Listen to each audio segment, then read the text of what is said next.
ẹ̀yin èèyàn màmá Cassets ti fọ́gbà yánga o lórí ọ̀rọ̀ tí Atiku sọ jáde ní ìjẹta. Ṣé ẹ mọ̀ pé ní àìpẹ́ yìí ni olóyè Sunday Igboho fi ọ̀rọ̀ kan léde lórí ọ̀rọ̀ ìgbésùnmọ̀mí tó ṣẹlẹ̀ ní ìlú Ọ̀yọ́, níbi tí wọ́n ti sọ pé àwọn ṣetán láti dárúkọ àwọn olóṣèlú tó wà nídìí ìgbésùnmọ̀mí tó ṣẹlẹ̀ nílùú Ọ̀yọ́. Bẹ́ẹ̀ ni màmá Cassets ti wá ránṣẹ́ tó lágbára sí Atiku. Ẹ wo ọ̀rọ̀ náà kọjá wẹ́rẹ́wẹ́rẹ́. Wọ́n ránṣẹ́ sí Atiku lórí ọ̀rọ̀ màmá Tinubu àti bàbá Tinubu. Pabambarì ibẹ̀ ni pé wọ́n tún wá ju òkò ọ̀rọ̀ sí Atiku lórí ọ̀rọ̀ olóyè Sunday Igboho. Mo fẹ́ kẹ́ ẹ farabalẹ̀ kẹ́ wá lọ gbọ́ ohun tí màmá Cassets ti sọ nínú fọ́nrán yìí. Ẹ wá lọ gbọ́. Madam Atiku, this is the first and the last. Remove President Tinubu and Remi Tinubu. Remove their name in your mouth.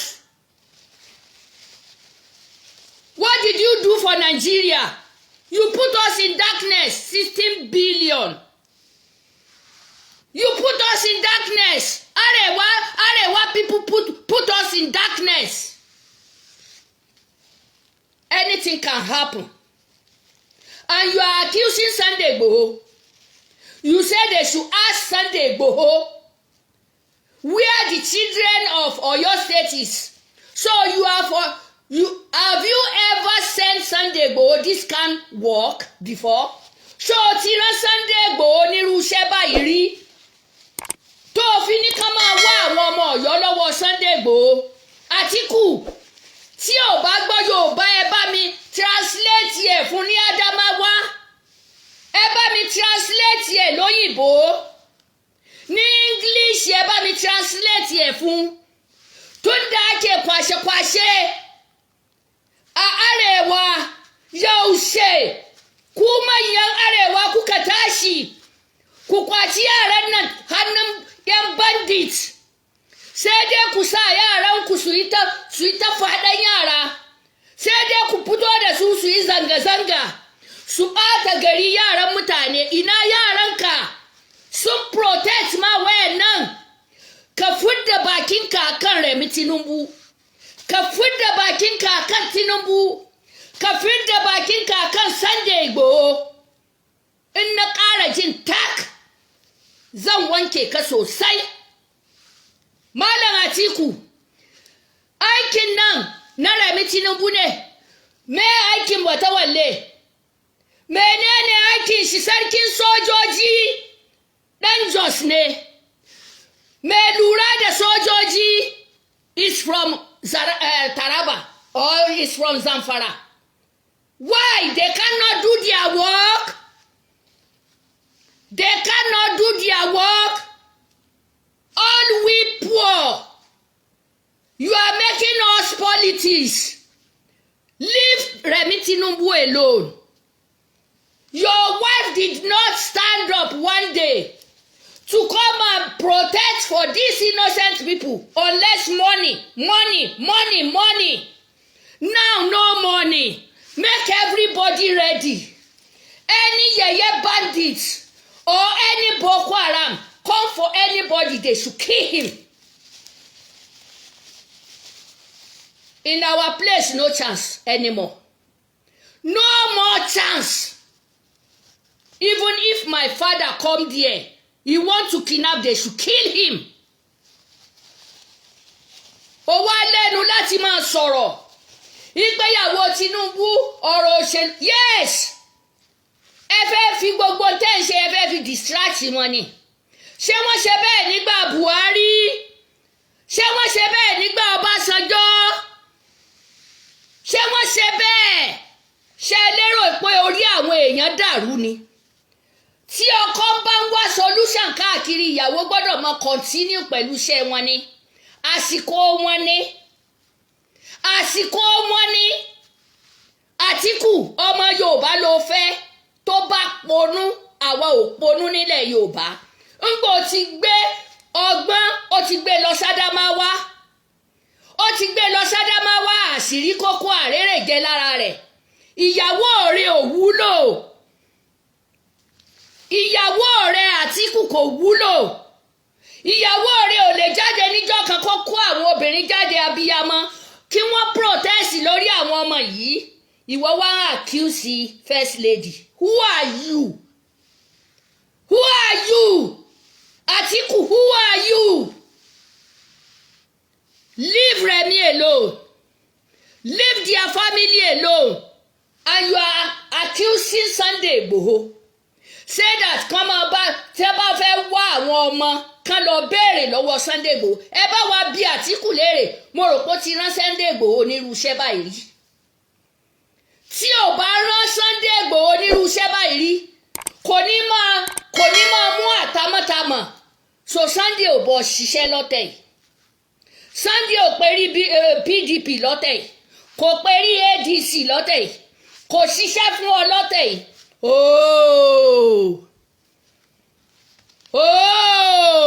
Irọ́ yín ti pín. Irọ́ yín ti pín. Irọ́ yín ti pín. Kí ló dé? Wàá dẹ̀ sọ̀rọ̀ adúrú àwọn èèyàn tó kó ní north. Ààrí ẹni àfà ẹni Haúsá kan ọba gan lásán wọ́n fi plaster mú lẹ́nu ni. Kò gbọ́dọ̀ sọ̀rọ̀. Kò sọ sí ọ̀rọ̀ yẹn. Àwa táwa ń jáde lọ́tún lósì káwọn yòókù ọmọ bá ṣe wọn lọ. Ẹ̀yin wá sọ pé ńgbà náà kí ló dé? Atiku, tak da bakinka. Kai mana shuru da bakinka.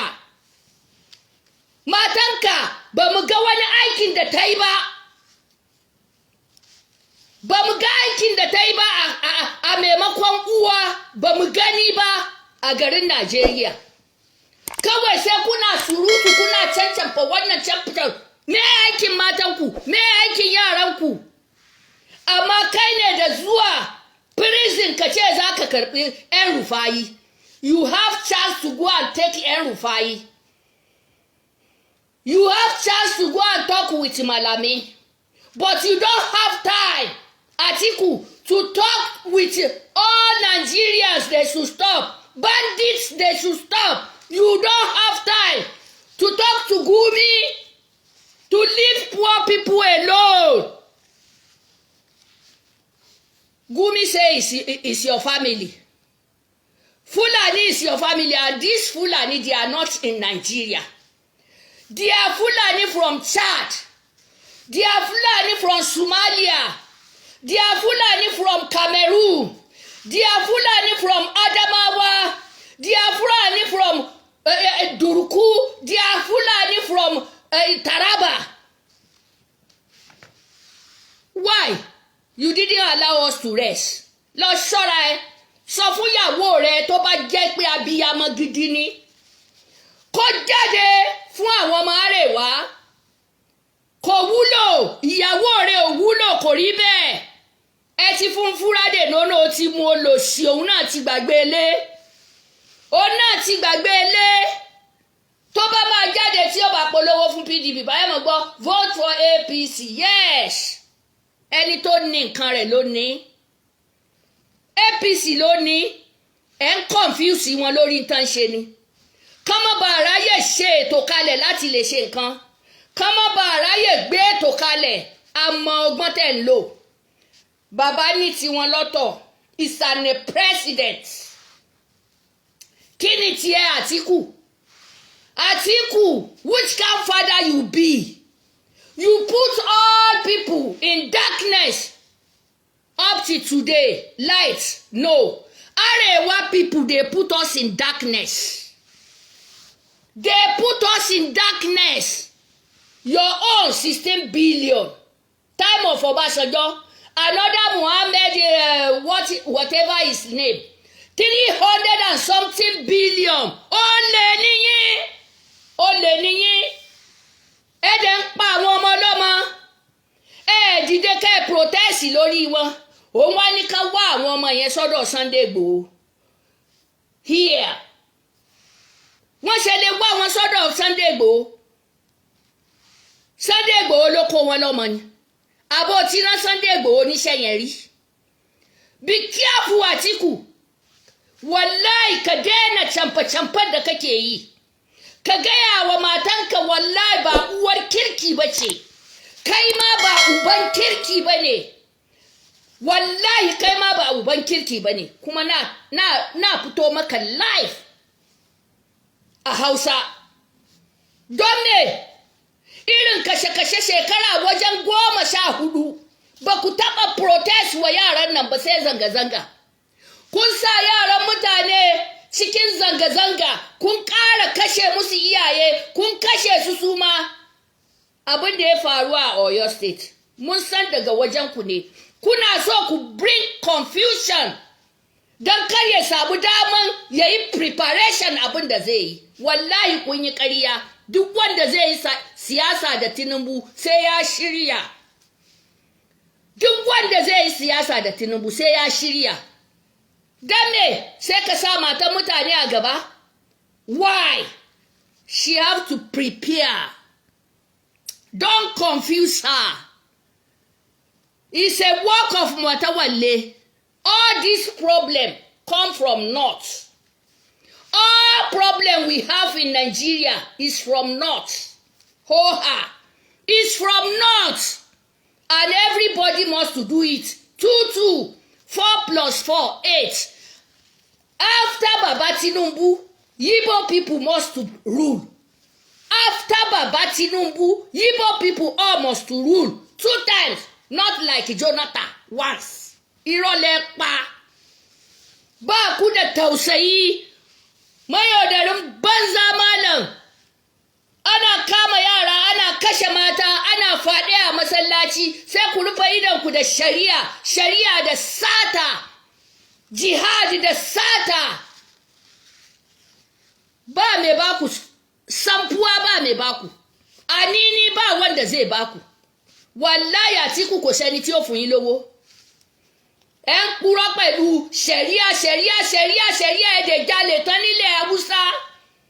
Gbogbo ṣẹ̀ríà yín olè lẹ fi jà. Àìmọye billions ẹ sọ wá sínú òkùnkùn láti gba Ọbásanjọ́. Àtìgbà yẹn láti rí náà lò mọ́.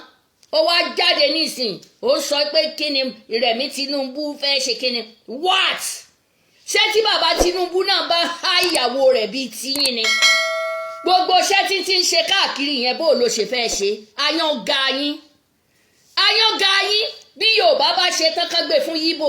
Gbogbo wa la jọ ní Nàìjíríà.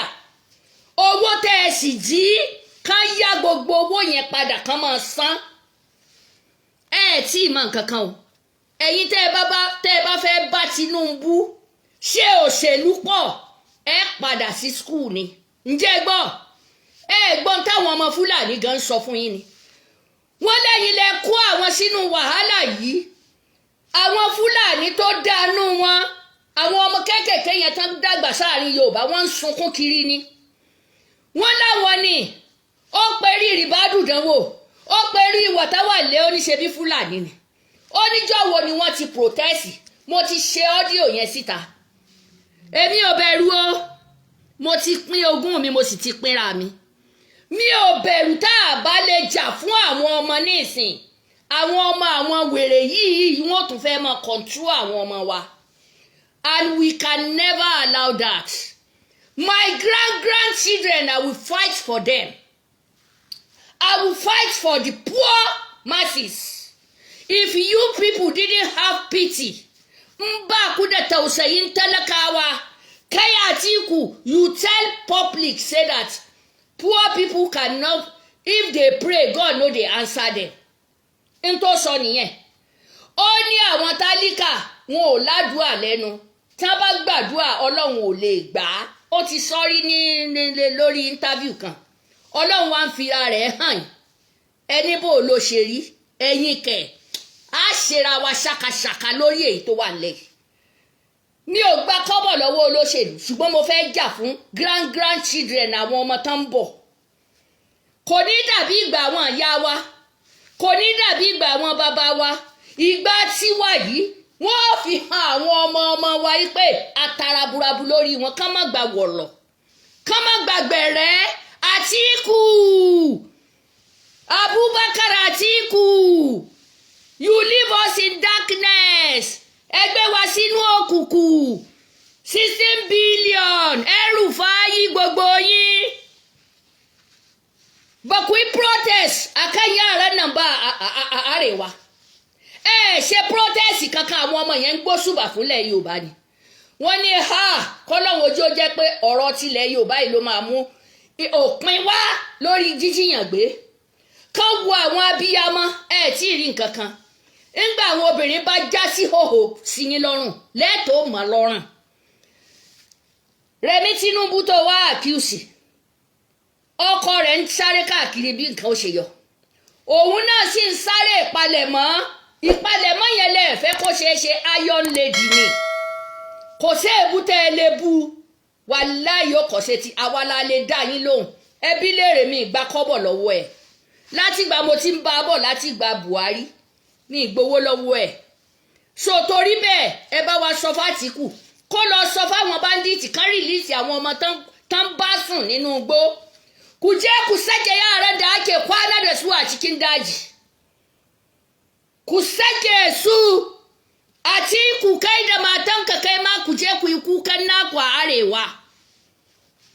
Ba wai za ku sa poor people zanga-zanga ma yaran ku na karkashin gindinku. Wai don me? So, salamu alaikum. This is first warning. Kan ƙara jin Rẹ̀mí Tinubu Sunday Igboho ìgbọ́dọ̀ gbọ́ lẹ́nu ẹ̀ mọ́. Atiku tó bá jẹ́ pé o ti rán Sunday Igboho nírú iṣẹ́ yìí ó yá gbé jáde so a lè sokùn mọ́ lọ́rùn pé kó wá àwọn ọmọ. A máa so okùn mọ́ Sunday lọ́rùn kó wá àwọn ọmọ. N tó bá imú ẹ sọ bẹ́ẹ̀ kán wá àwọn ọmọ sọ́dọ̀ yín. Atiku ẹbí yín mélòó ló jáde tó protest fáwọn ọmọ ọlọ́mọ? Ẹ wo owó gbogbo owó Nàìjíríà wọ́n ti kó tán. Kò mọ́ ìtàn ti fi ra nǹkan sí Kuwait, kò mọ́ ìtàn ti fi ra nǹkan sí Germany bíbá. Ilé Atiku méjì ló wà ní Stuttgart. Kí ló dé? Ṣé ẹ lérò pé Yorùbá daft ni? Ṣé ẹ lérò pé Yorùbá gọ̀ ni? A lè má lágbára àjà ṣùgbọ́n a mọ ibi tá a máa bá yín wò. A ní ẹnu. Ǹjẹ́ gbọ́? Tá a sì fi tàràkà yín síta. Àfáànú yín yóò parẹ́ máyé ni. Lọ́yà àánú yín wàláhì kò ní rí nǹkan kan sọ. A máa dáàbò ni, a ní gbogbo wa lẹ máa kó. Gbogbo wa pátá lẹ máa kó ṣùgbọ́n tẹ́ ẹ bá fẹ́ mú ya kásẹ̀tì nísìn. Ẹ mọ bẹ́ẹ̀ ṣe máa tíráàkì mi o. Ṣùgbọ́n ẹ mọ bẹ́ẹ̀ ṣe máa tíráàkì báńdíìtì. Gúmi wà lórí ìjókòó ní gunmú yín. Àkíyèsí rẹ̀ kẹ́ pariwo rẹ̀ báwa náà ṣe ń pariwo rẹ̀. Gbogbo ayé ti kẹ̀yìn sí Gúmi. Gbogbo ayé ló kẹ̀yìn sí Gúmi. Ẹ̀yin dẹ̀jọ wà. Bó bá lágbára ju pẹ́rẹ́sídẹ́ǹtì lọ kò lè lágbára jù wá lọ. Ẹni mélòó ló fẹ́ gbé? Á lù ú. Wàláì. So salamu alaikum. Ó dàbọ̀. Malam